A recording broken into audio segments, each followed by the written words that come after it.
When I was 20 years old, I survived a kidnapping and a rape.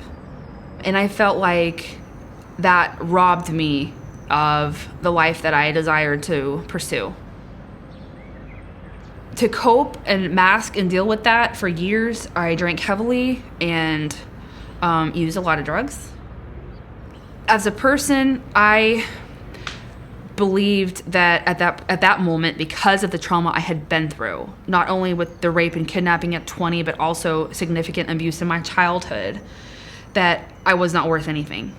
My worthiness, I did not deserve anything good. I deserved all of those horrible things that happened to me. Surely I did something wrong, and I was born with the purpose to suffer.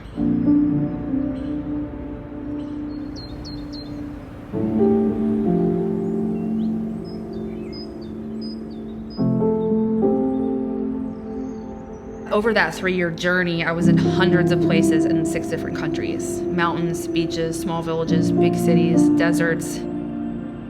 Meeting people from all over the world. And all of those different factors really challenged me, and all the fears I faced along the way really challenged me to look inside of new pieces of myself. The roots of this pain were still there. And I knew that if I didn't address that, it didn't matter where I was, Colombia, Oklahoma, those things followed me. Why? Because it was still in there. That's what brought me to a deeper level of healing. For 3 years, I was just gathering data. And it was time when the pandemic hit.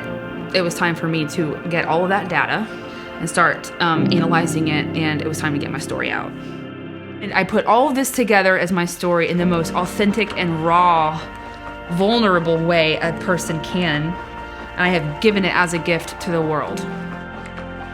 Having been through so much sexual trauma in my lifetime from the time I was a little girl, pap smears have always been terrifying for me, but especially terrifying after the rape at 20.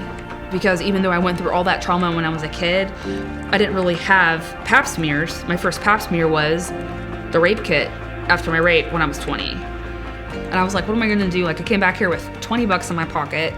Where am I gonna go without insurance, without having income, without having a whole lot of money?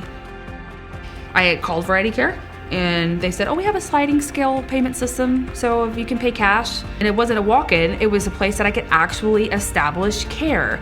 Medical, dental, and vision, with opportunity for long-term care, not walk-in clinic, so it was like the whole package. And so when I went in, the second that I met Dr. Gardner, I told her, look, this is what I've been through, and I'm just really personal for me, I'm scared to death.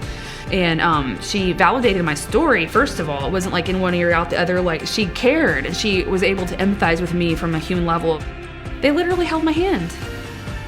And I was so calm that day, I was able to just stand, I was able to recreate that story and just say, hey, nobody can ever hurt you ever again. I deserve to go to a basic exam and not be terrorized. So the fact that Variety Care offers that sliding scale, I get this really, really top-notch service for a price that's really fair, and I'm treated like this, and someone who's empathic with my trauma, who invited me into her office and just said, relax, chill, I've been knowing her for years. All that was so personal. It's pivotal for the community. It's pivotal for women who've been through trauma.